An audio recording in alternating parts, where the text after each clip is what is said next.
What is this AI?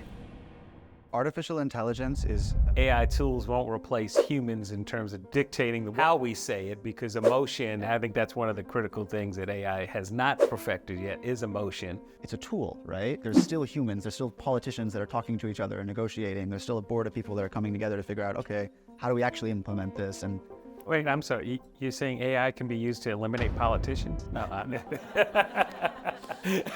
well, that's another conversation.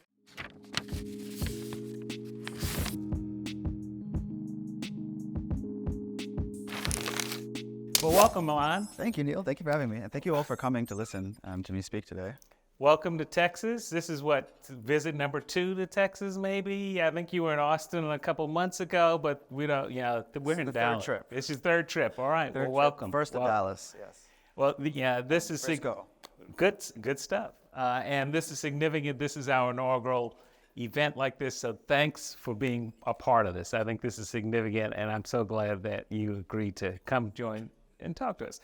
I'm not going to go through your bio. I think if you are not currently following Milan, if you aren't catching me up with him on YouTube, on IG, on all of his other media platforms, do start following him, because that is kind of going to be the continuing education from our conversation today.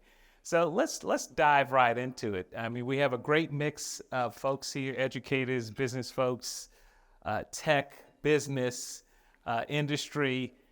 Let's go with a basic definition. What is AI, and how do you define it when folks are trying to understand what is this AI? Sure. So artificial intelligence is often used synonymously with something called a large language model. And it's basically the training of a lot of data and creating correlation between those different data points to surface up new information or generate new information. And specifically right now, when we talk about AI, we talk a lot about generative AI, which is pulling from a large database of content and information to generate new and unique information based off of that. Comparatively to like a search engine, right? If the search engine just resurfaces existing information, it doesn't normally create new information. That's what makes AI and generative AI interesting and novel. So why is everyone so worked up about this? And break this down a little bit for us. AI has actually been in our lives in various forms, but we never called it that way. Break that down a little bit. Yes. So I think one of the easiest ways to think about how we've all been using AI in our lives right now is through something like Google Maps or your map tool on your phone. It is continually optimizing for the most efficient route to get somewhere. And it could also tell you scenic routes and otherwise, but it has a collection of information, and it's trying to give you the most optimal way to get to your destination based off of new information that keeps getting fed in, like an accident happening on the road, a road closure, and so on. So that's an example of how we've been using it for a while. And the new hubbub, the new excitement really is because of generative AI, and I'm sure what many of you have heard of, ChatGPT. The ease with which you can chat with AI and generate new content. Before, it was a bit more complex. The user experience was not as friendly. But now, because you have the ability to just type what you're thinking and say, even in the last 3 months, it's evolved a lot, where at the beginning it was type something in and you could generate a simple image. Now we're getting to a place where you could type in, I want to create an application for the college, of University of North Texas, Frisco. I want it to have green colors. I want it to resemble the Uber app, and I want it to be a transportation app for the college here. I don't know if that's actually useful, but and it would generate that code for you, and that's pretty amazing, right? What once had to be you being able to speak and type a coding language of JavaScript or otherwise. Now you can type in English and generate that coding language. And that's just one example of how powerful and instantaneous that AI is. So that's why all the excitement is happening right now.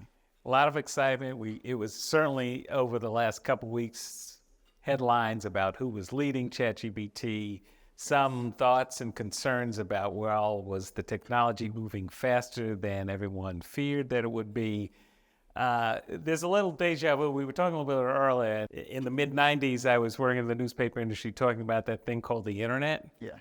And the reaction to the internet was very similar to the reaction to AI. Fear. Why is there fear about AI? And what is it that how would you advise a group here that's full of educators and business executives. What are the things that they need to understand about confronting the fear, accepting it, and managing moving forward? Sure. So I think the fear is partially justified when it comes to things like comparing it to an industrial revolution or the internet, where there's a little bit of fear of what's going to happen to my job? Is it going to change? What about my existing skill set? What about our education system and what they're teaching in schools? Is that going to be as relevant for the future job market? Those are all really, I think, rational fears to have, and we can get into solutions for all of those as well. But I do think that there's also the not knowing for years of what AI would look like, what this idea of general artificial intelligence as well has, and this fear of it getting out of control, getting out the, letting the cat out the bag, not being able to control it, and it eventually being able to control us, is a fear that is not quite a problem yet. And it's what's really important is to look at the people who are creating AI and seeing what are their intentions and why are they building AI. And what we use in the industry is this term called human-centric AI. And human-centric AI means you're building AI to serve humans and to make life better for humans, not to displace them, not to make them obedient to some other technical god, or all of the other villainous ways you could build AI. Yes, there's a lot of scenes of Dr. Evil, predicting how we will work and who will work for us and replacing all of us in the room by bots. Right. Which I think you kind of get to another core part that I want to discuss. You've written a book, I'm just saying, that really gets into this thought and critical issue nowadays about civil conversation. And as we were talking about trying to come up with the topic and thread for this discussion today, it was how is AI affecting civil conversations? That's one part. And then if I'm running a business, if I'm leading people, then how is this going to be something really bad for me? Because people won't know. One, people will be using technology to try to communicate with me, and worse yet, that technology is communicating with me and not humans. Talk to us a little bit about some of the themes in that book that you really address that go to tone and conversation, and then how AI is really may change positively or negatively the way we do. Sure. So in the book, I talk a lot about how technology has changed the way that we communicate and how important civil discourse is. And really, civil discourse is being able to find common ground on divisive or difficult topics we otherwise wouldn't be able to. And the need for that is more than ever, right? AI is not just being built in this country, but countries around the world. And as we think about this idea of it wanting to be rather human-centric, serving us as humans, finding common ground on that has never been more important, And it compounds further when we talk about whose data you're using to create content and how that impacts certain industries, like entertainment is a big one that I'm sure you all have heard news lines about. But effective communication and civil discourse is really important on this topic because we need to be able to regulate this technology, and that has generally been very challenging for regulators to regulate tech. And so we want that. Tech wants regulation, I think, to an extent, because it's validation and it creates guardrails to play within, which I think a lot of technologists really appreciate. So that's what I would say about the civil discourse front on AI. And then in terms of communication with AI, I think it's multifold. On the one hand, I see people who otherwise really struggled with communicating, developing their thoughts, developing their ideas. They're now able to use this tool to do that much more effectively, so that when they come to you, they've come with a better baseline product or baseline response. You see this, I'm sure, as you have as a professor, and many of you have as well, is that the first draft is often terrible of whatever a human creates. AI kind of helps you bring that bar a little bit higher. And so that first draft is a little bit higher quality from the get-go. Well, that's, you kind of get to this application that says, and maybe you've offered us some ray of hope that AI tools won't replace humans in terms of dictating how we say it, because emotion, and I think that's one of the critical things that AI has not perfected yet, is emotion. Though there's some tests probably going on back there that will lead us that way. Give us a few examples of how AI can help us better facilitate conversations, and then if there's some definitely other applications that we can use AI in education and in our day-to-day lives as leaders in our business community. Sure. I'll start with the education one, actually, and then we could talk about civil discourse. On the education front, there's one company that you mentioned earlier when you were introducing me that I co-founded called Otto. And it started with this idea that we need to be able to help identify what the gaps are in people's skill sets or resumes in order to even figure out what the education and courses should be to help them find employment or to be a good match for the jobs they're applying towards. And so AI, in that sense, really personalizes the education experience. When I can take in a person and say, this is their personality, and I can ask them all sorts of personality questions, I can test them on their experience and generate new questions about that experience. For example, we do this a lot where someone will come in and say, I've never had a job before, I've only ever been a babysitter, but I want to go and become a software engineer. Wow, okay, those are really disparate, they're really far apart. But let's start asking you questions like, when you were a babysitter, did you have to make sure that the kids went to bed on time at 9 p.m.? Yes, that's a skill. Did you manage inventory for the kids' food supplies and so on? Yes, that's a skill. And so AI can generate this information to pull out the nuggets of value to then make a nice resume and then say, all right, well, you're still 70% away from being qualified for a software engineer level 1 job. Right. Here are the courses that you should take. But, here are maybe a soft skill course that you qualified out of or you tested out of. So it can personalize the education experience from an assessment standpoint, especially, but also in where, what that does for you next in terms of curriculum structuring. And that's also what I would say is valuable in finding common ground with people and in civil discourse, is a lot of times when you can't find common ground, it's easy to be like, well, we agree to disagree. We have different opinions on this, and it is what it is. But that's not really helpful for people. And especially when you talk about a board or you're talking about politicians and so on, the ability to then go back and say, here's all the data and what I care about. Here's all the data about what this person cares about. We need to find common ground. There's no other option. Mm-hmm. What are all the different ideas you can generate? And to have a machine be able to be like, well, here's 50 of them.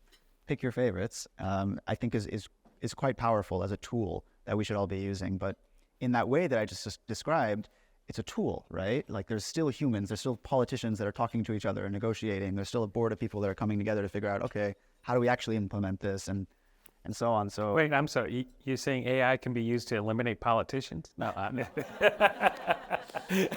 well, that's another conversation. Not yet. Not yet, but I think it in large part can help to eliminate filibustering. This I don't know what to do. I'm gonna just not do anything. And in that sense, I think it's really powerful. Well, and I don't mean to cut you off, but I think that's kind of the flip side of what people think about is, oh my gosh, how is it going to replace us? The other, devil's advocate side of it is, well, Milan, what you just said is, what happened to the old sitting in a room and sticky notes and whiteboards and us just kicking it around and coming up with cool ideas? You're saying that I don't need to do a 3-day retreat. I can just plug it into ChatGPT and it's going to give me 50 ideas on how to save my company and generate billions of dollars of revenue? And then you can go and take that 3-day retreat with your wife and family instead of with your coworkers. Oh, well, okay. Well, maybe there's some merit to that. What's the difference? How do you deal? I mean, I'm sure you're having these conversations. You're traveling the country talking to so many different kinds of groups. What's the response to that? Because I think that's where some of this, we talked about fear a little while ago, but that's that we miss that spontaneity, that serendipity, that perhaps, it's wonderful to get these 50 ideas in about 2.5 minutes, but then what does that leave? What does that mean for human thinking and critical thinking? Great question. So I mentioned a little early on in this that I think it brings the first draft bar up. And I think that's a really important way to think of it, because in terms of human creativity and ingenuity, I think a lot about what problems would we be solving if the baseline of problems and the baseline submission is a lot higher from the get-go. In terms of fear, though, it ranges. I talk to community college students a lot when we're talking about Otto, and there is fear of, wow, these skills I'm learning right now are going to get replaced by AI. I was going to go and try to become a copywriter. Wow, this person can now generate copy instantly using AI. And what I usually speak to that on is saying that role is not completely going away yet. It's going to transition a lot. And what's going to happen in that sense of a copywriter role is your job is going to be more editing than generating the baseline content. You're going to use these tools a lot and different databases. Knowing how to use those tools will become your new superpower. Because knowing to say that these are the data sources I need to feed it in, this is the prompt I need to tell it, and then after I get my output, I need to tailor it to what the actual, specification is here. You had mentioned earlier something like a student just being like, this is my work. And then you're like, no, this is clearly all ChatGPT. That's right. And that is the difference between knowing that, okay, this isn't the best. Like you are still as a person capable of understanding more than this machine does. You have much more context on what you're actually delivering here. So that's a big piece of it. And, the fear part is valid because jobs will change. There was a McKinsey report that came out about 2 weeks ago that was saying that before 2030, about 900 million jobs are going to be either displaced or are going to be changed significantly. And so that is something worth paying attention to. No, well, and that's truly top of mind. One of the university's core drivers by our president is career readiness. Yes. So and a lot of what we're doing, certainly here in Frisco and around the university, is how do we take some of the textbook learning but also apply it, which I think goes to some of what you're saying, how ChatGPT and other AI tools can be used. Well, let's kind of break it down in a couple of different categories. And if you have questions, we're going to open it up because Milan said, well, look, now I just want to talk to you. I want to really engage with the audience. So I'm going to throw up maybe another couple of questions. But if I'm an old CEO of a company and all I'm doing is every day the Wall Street Journal's telling me something about how AI is changing my business model, how do what do I need to do to understand better how to use the tools? And then two, we were talking about a little earlier, what do then I need to do? Maybe I get it, and now I'm calling in my C-suite and saying, okay, what's our AI strategy? What's my approach to that? What are the steps that if I'm leading a company now that I need to understand, that I need to take right now so that I'm not stuck like my old friends in the newspaper industry who are struggling to find where they're going to find them $50 million in revenue this year. So it starts, I think, with curiosity and instilling curiosity in your organization about how AI can make all their lives easier, more optimal, more efficient, and ultimately the company more money. And that is the same perspective that came with the internet and the ability to connect with people instantly, send messages instantly, communicate instantly. It's that similar type of evolution.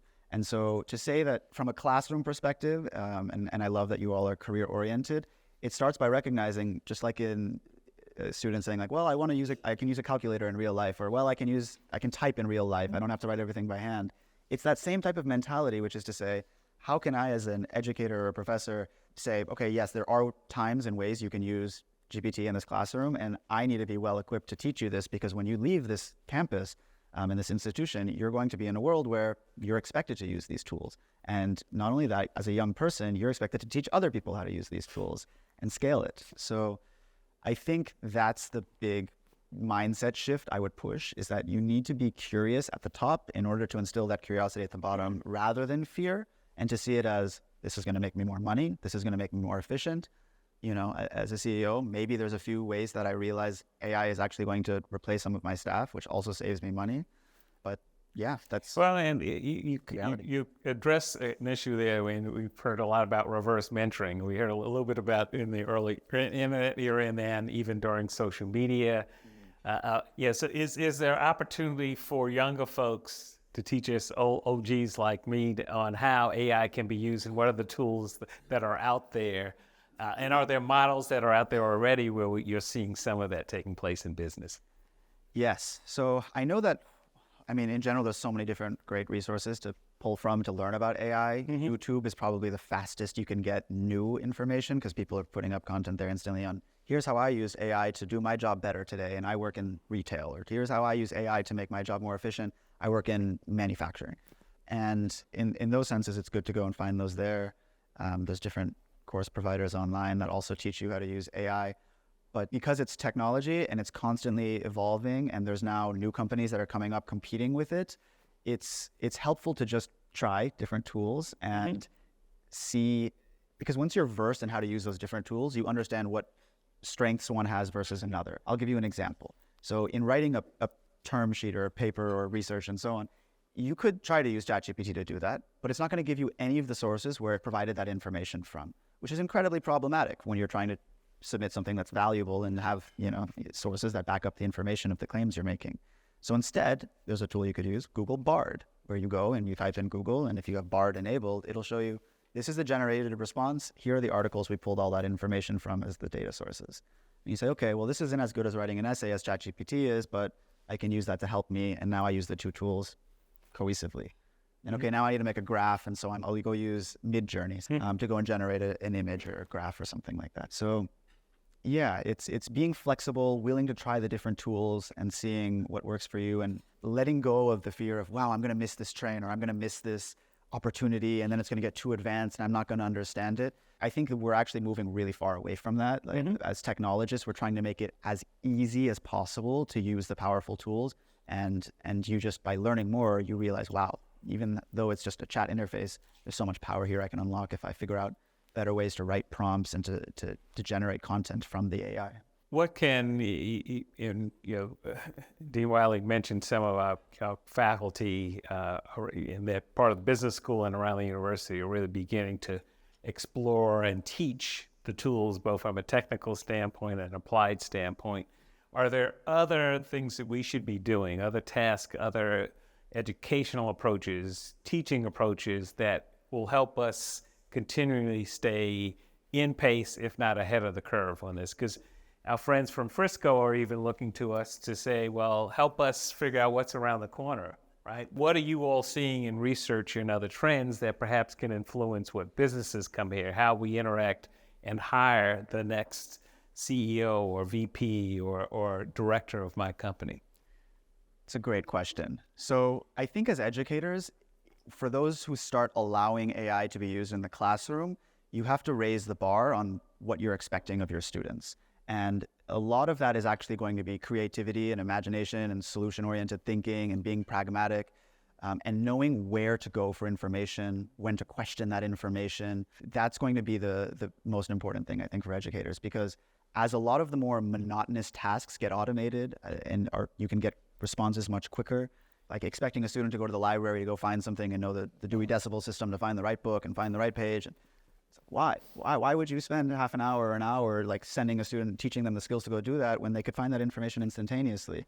Because the reality is that what they're actually solving for is that's just a piece of the problem to solve for it, So that's the mindset I think we need to cultivate, is that being focused on the solution, the end goal, how complex that end goal is, and seeing all the rest of it as pieces to getting to that end goal. Well, you mentioned Dewey Decimal. I had this image of going in the stacks of the library, going through those cards and writing on a pad, and then going into the stuffy, which is really a visual that doesn't even exist now to limited standpoint. But I think you offer. We've got folks here who are in the business of helping our folks find jobs. Are there tools and tips that you would advise them as they're coaching young people who think, hey, why do I need this resume and stuff, or I just generated this resume from ChatGPT. What do you think? Isn't it great? I mean, what tips and tools would you advise those folks helping our young folks find jobs and use the tools that you just said to maybe even better position their skill set? Sure. So that company I mentioned, Otto, the ed tech, it's like a career tech company. It has given me a lot of insight into that job application process and what people are doing wrong within that process. When you go to LinkedIn and you apply to 100 jobs in a day and you hear nothing back from any of them, it's because there's lots of factors, but one of the biggest is you didn't tailor your resume or your cover letter to the employer. So one piece of that is saying, okay, if that's a simple problem, you take your resume, you could take a screenshot even of your resume, put it into ChatGPT, and say, optimize this for this job description. Copy the job description from LinkedIn, paste it in there, and now it will tailor the whole thing to be a better fit for that job.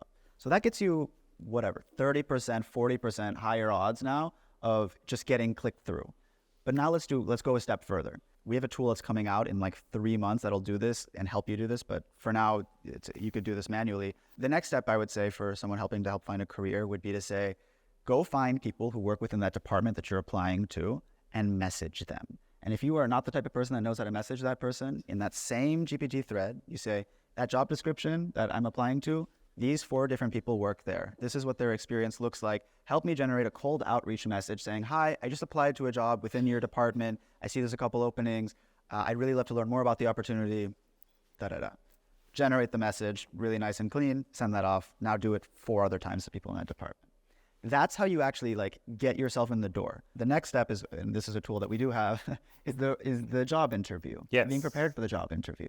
And knowing how to speak in a job interview is a skill. Knowing that when you're a college student and you've just come out of college, not to say, well, like I know these skills, but I don't know how to apply them. I've never had a real job before. And underselling yourself is like the number one reason you don't get a job. Everyone undersells themselves. And so we have an AI tool that while it'll ask you questions based on that job that you're applying to, it'll generate those. It'll look at your eye contact, your posture, how many times you say or like, and it will use natural language processing to generate or to consume and understand what you told it to tell you how good of a response it was or wasn't. And so that's interview prep.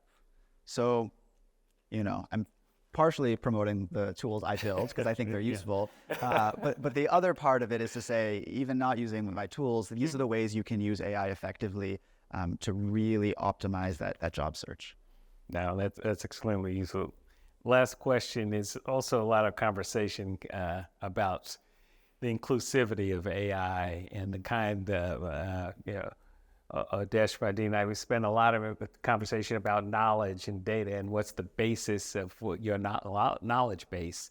How, what are the concerns that we might have about AI, making sure it's capturing as many inclusive and diverse voices as possible, and how that may change or not change over time? It's a really great question. So one of the big challenges that people, all of us building AI tools have grappled with, and that breaks news stories or news headlines a lot, is bias in AI. And that bias in AI comes from the data that you're giving it. So if I say, let's go train AI based off of all the data that is publicly available to the internet, it might turn out to be incredibly racist, just based off of what all the information is publicly available. And that might be because every Black and brown-owned newspaper has put a paywall in front of theirs. And so if you are building an AI for a specific use case, let's say to write a research paper, you have to think as the creator, how can I create a database that is much more balanced? So you can feed it sources that you have access to generate your own GPT. This is something that just came out, actually. OpenAI released a couple of weeks ago. The ability to make your own GPT, give it your own data sources and information, and train it. And you can do this without any technical ability. It's incredible. But as an educator or someone in an institution, knowing when to call out bias, knowing when to notate the assumptions that are being made or where there could be bias is, I think, one of the new evolutions in how we put out content in the world, is to say, 50% of this was generated by AI, or, this had AI generated in it. These are two of the assumptions that we are not able to check at this time. Or something of those. Yeah, well, no, and I think that explanation almost also ties to other ways that we may use AI to help us make decisions, because it's based on certain data points. Yes. That I think could be persuasive one way or the other, that aren't based on kind of some of the knowledge base that you have. So I want to stop right there and leave some time here for questions. Do we have some questions? I've got plenty more if you don't, but I want to make sure. So I have a college freshman, and I know there's people in the room who have young children. Mm-hmm. What are some fields that we could sort of point young people into that are maybe not AI proof, Yeah. but a little bit of that, and also complementary to AI that they could maybe succeed in the future? That's a really good question. I think the default for a long time has been computer science. And I don't want to stray too far away from saying that that's still a great option for people, is computer science.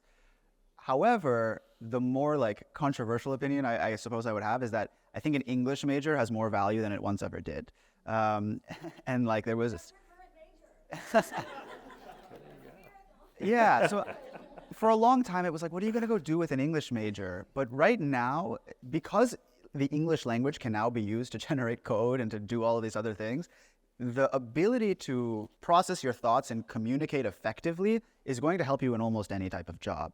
And the easiest way to explain that is, before, if you wanted to understand what I don't know, so I'm just trying to think of some simple mathematic equation, how many people could fit in this room, and you have all sorts of inputs and fire rules and, about how many people are allowed to be in this room, you used to have to be able to do some math equation to calculate that. Now, you can put that whole thing into GPT. Well, the fire department's rules are so-and-so, and this land is permitted on this land. This building is being built with this permit and this regulation, and this is the square footage of the room. How many people am I allowed to keep in here by law? And that will give you an answer, and you never have to make an actual equation. And so it's really interesting to see how, that evolution is happening, where the ability to communicate the challenge is more important than knowing the language of, in that case, writing an equation or generating code or so on. So speaking of civil discourse, we have a lot of that today. We probably have more than we need. People are using AI for fake pictures, fake articles, fake whatever, in support of their own views.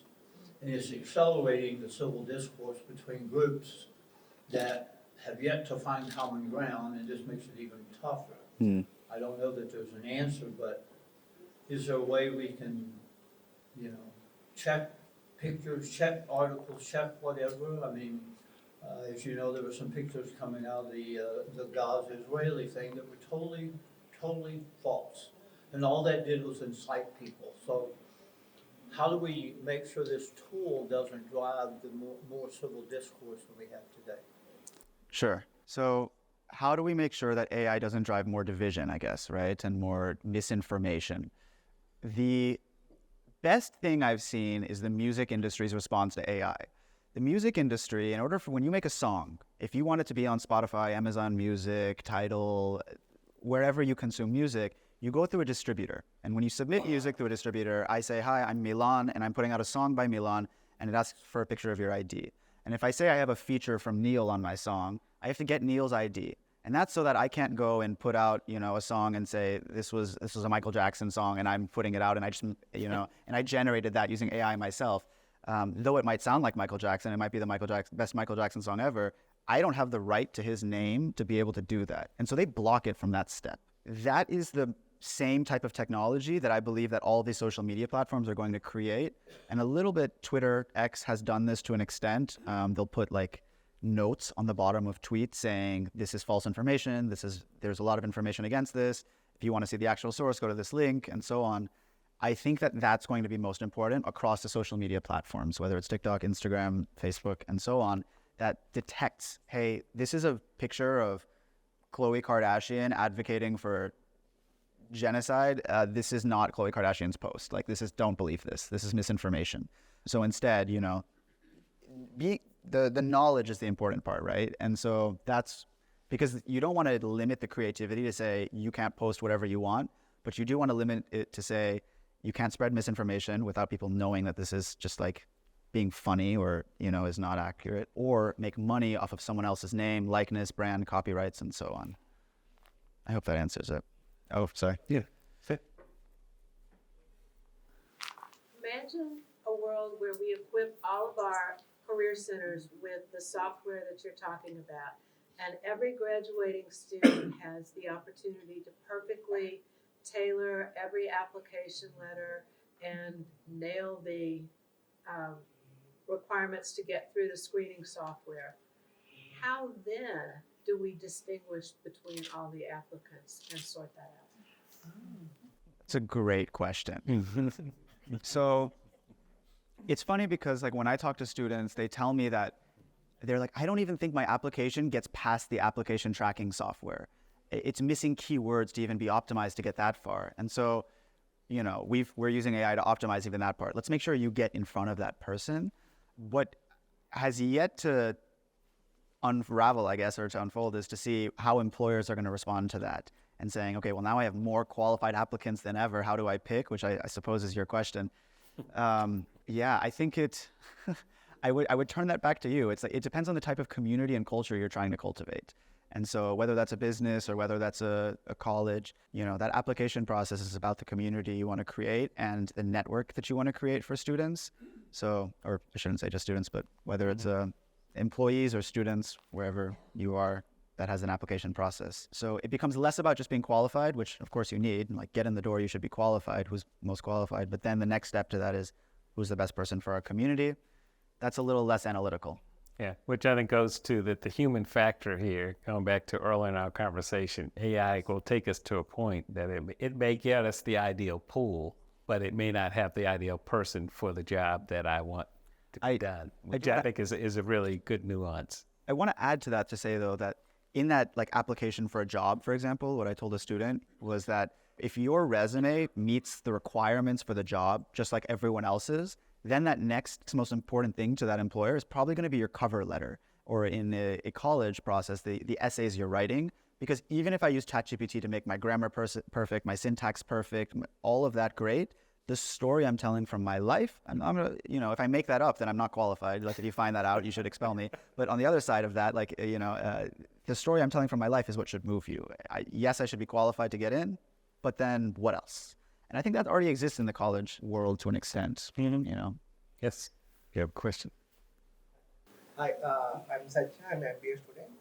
So I know that these generative AIs are large language models, and they take data from us and they train the models on the data. So when we use ChatGPT or other AI tools to make a resume or a cover letter, so we provide all the information, all our personal data to the model, right? So my question is, how safe is it when we provide these details, because we provide our phone numbers? I mean, some of us know not to provide them, but mostly people do. The email ID. So how safe is it? What are the data privacy concerns here? And if it is like that, can you give us any precautionary tips Yes, that will help us? great question. So definitely when you're giving that information to ChatGPT, you're giving them that information. They own that. They're a private company, OpenAI. So the first layer of it is education for people to know what they are consenting to. About a month ago, we're in Waco, Texas, talking to people outside of a Target, asking them what their fears are about AI. And, the main thing that we realized was people have no idea what they're consenting to on their phones or have already consented. They say, how did this know my location? I say, well, because when you downloaded the app, it asked you if you accept telling it your location at all times when you're in the app or never, and you probably said at all times. She's like, oh, wow, yeah, I forgot. And so that was one part of it, which is we need to educate at that early, like young age, because if you're growing up with technology at a young age, you need to know what you're doing with your data. And then the next level to it, I would say, is what I've learned a lot is consumers actually don't care that much about giving up their data. They care most about convenience and affordability. And so that's the unfortunate truth, is that most consumers will say, I'll give up all of my data if you actually make my life better. So if you know the types of things I want to buy and I want to shop for, give me optimized ads. I don't want random ads for someone that doesn't match me, And so it's a little sad from one standpoint that consumers care so little about their data, which is highly valuable. But on the other, I understand it because, it's convenient. So for the person that doesn't prioritize convenience or affordability and prioritizes their data security more, you've just got to be really intelligent about what you're willing to give up. And hopefully picking good companies to give your data to.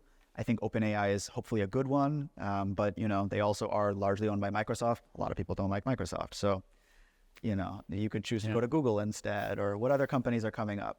And I think the real issue, which is I think the acknowledgement of this, it says as you're putting in data into a chat GPT generator, that data conceivably could create a person that's based on my information, your information, and your information. It may not be you, but they're characteristics of that data set that may be used. Correct? It's pretty good, but it's not going to be you. Like all the inputs that you've lived through in your years of life, you haven't captured all of those to be able to feed to AI. Now, one of the things that I think is super interesting is now that we have this tech is to say, okay, well, I have a kid now, let's say, and I have a family that has Alzheimer's and dementia and so on. What if I did capture all the data of my kid and fed it into AI so that by the time that kid is 70 years old, it has an AI that has memory recall better than they do and can help assist them to make their life better at the end of their life. And so from that sense, it's kind of like, well, that's pretty powerful, good use case of giving up all your data across a lifetime, not to replace you, but to support you when your memory fails you and your humanness fails you. It's one good way. Yeah, that's another conversation. We'll wrap up. Any last bits of advice? One or two bits of advice. We've either inspired people in a great way or scared the heck out of everyone. But I think it's a combination of both, and it's the world in which we live in, which to me, I think you've really laid out so many good questions, so many opportunities for software, what other bits of advice as we wrap up today? As we wrap up, I would say the biggest thing I've learned by studying civil discourse and writing a book about civil discourse is that most people can find common ground on most topics, and that the news and media and just being on your digital device all the time, convincing people otherwise. And that's the same with AI. People are being convinced otherwise by the media and so on, that there are bad people building AI that's going to destroy the world, take over you, replace humans and so on. 99% of people working in AI don't want that reality. 99% of people who just live and don't use AI don't want that reality. And so that's what I would say about the fear. And beyond that, we're so early. It might seem like I know a lot and that like other people might know more than you. It's so early and there are so many problems to be solved in the world that if you see something that you want to work on with AI, it is not too late to start doing that right now. Excellent. Ladies and gentlemen, Milan Kordestani,